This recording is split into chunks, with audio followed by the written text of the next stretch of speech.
तखेली मुसेलना मुकहन्ना मयाम की चैनल सिदा तराम नोक्सरी मयाम ngsidegi janam sidei hana intro tawjarage mayam mathakte janam khara hekcharakpani aiju janam phajare mayam asi janam je lupa chama ge janam ni horen pi ge aina ne jon na bai ni puthare ise horen pasanti da jon doi ni lupa chama ge janam pi waina hai ba jo mai janam li kan leitra na joninga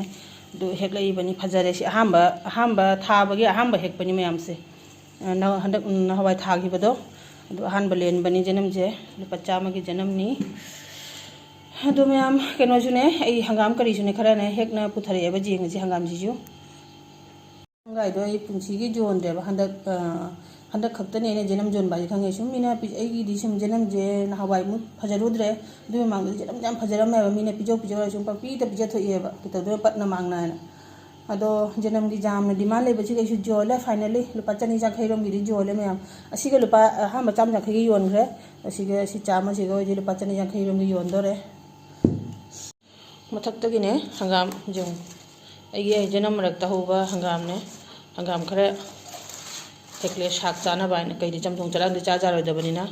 निरामिस चाबा जाय बोरी ग तौना आलू ग तौना ने निरामिस पुदी चाबा जायबा सी निरामिस थोंगा थोंगे है सिलेरे में हेक्लमी मुंजावी जो क्या फजग्रम जनम रखते गे गे लाउरे मुंजावी दो फजबनी सी साक सूम हंगाम रखते सूम हपचन जानी हंगाम थोंगे जो क्या फजग्रम मुंजावी अथा नाथा हौगदब नते मतंत हौगदने क्या फजग्रम सी कंसुगा चारदी हंगाम से तौने कंसुगा चारदी क्या हाउदोबा अदो खोजी nga henbe matam je wali teju numit mari ngasi numi mari ni ro wale ba nga da kero taw dise swat o dise aduna nangdre factore jenam do makna ne namhat le ba pura budi phuk panate masada thek lei bane ba amka chong chara kani aduna factore hangam ji jenam ra kani hawri do dina si alu ga bori ga taw thongage अदुगीदी दो निरामिस कनो चानबा है खंगनी रोन चानबा है क्या फजरम से मयांग मयांग तोनजे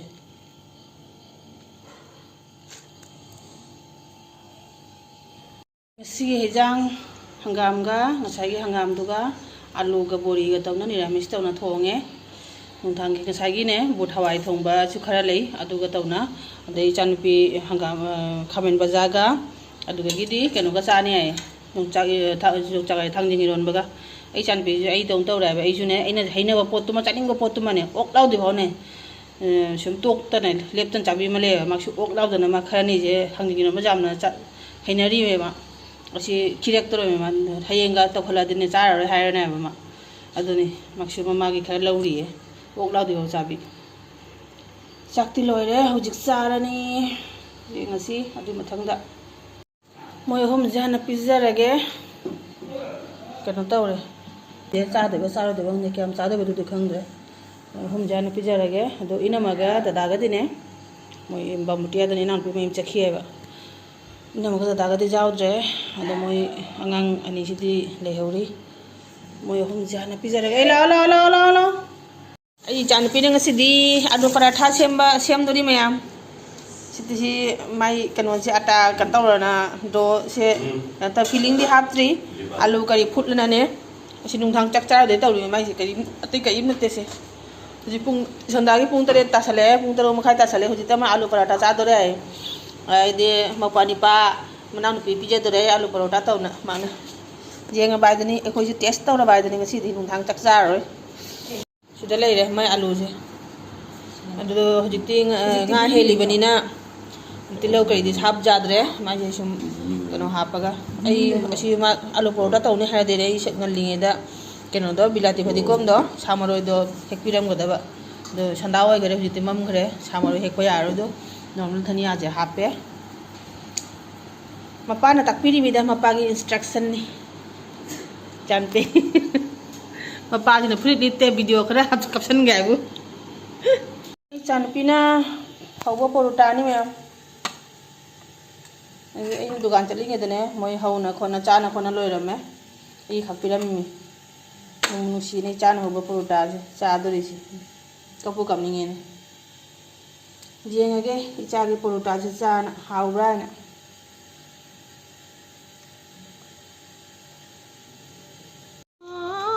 नुंथांग मोय अहुम हाना पिजारे नुंथांगसु अदो नुंथांगीदी हवाई चाने मोय हवाईगा दो प्लेन चिप्स से अंकल चिप्स से चादोरे अंकल चिप्स लेने पड़े अंकल चिप्स का थांगिंग नोमगा मोय वारी से लोइदे जों मचिमनाव फंगनाबगे दो दादा होइदे हयेंग चटखरनी हाय अदुना मोय वारी से लोइद्रे ngasi तुमरो याय मोय वादुना वारी से लोइद्रे चिप्स नोइना पूरा कविता के स्पेलिंग होय नोइना चेंज तौरेने हां हाथी नाचे घोड़ा नाचे सोनामणि बे आयना हारगा हाथी नाचे घोड़ा नाचे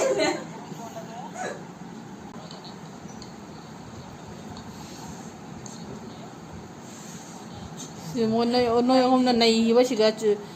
पुतुलगा हे जों लखाक नं तारे दु पिसा छुतुमी चकराय तुमी बसिगा खदों कराय लेगे सिगा लेइदुबो सिरनी